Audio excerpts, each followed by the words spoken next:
దగ్గర కూర్చోవడమే ఉత్తమం. ఆమేన్.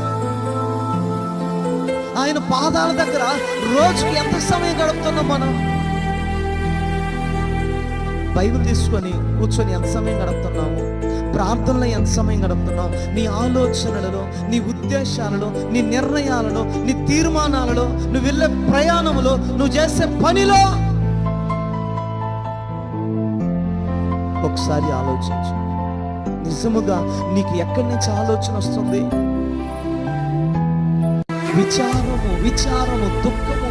ఎందుకు నీకు నీ జీవితంలోని దుఃఖం అనుమతింపబడుతుంది? ఎందుకు బాధ? ఎందుకు చింత? కారణం ఏంటంటే దేవుని యొక్క కూర్చొని ఆలోచన తీసుకోలేక.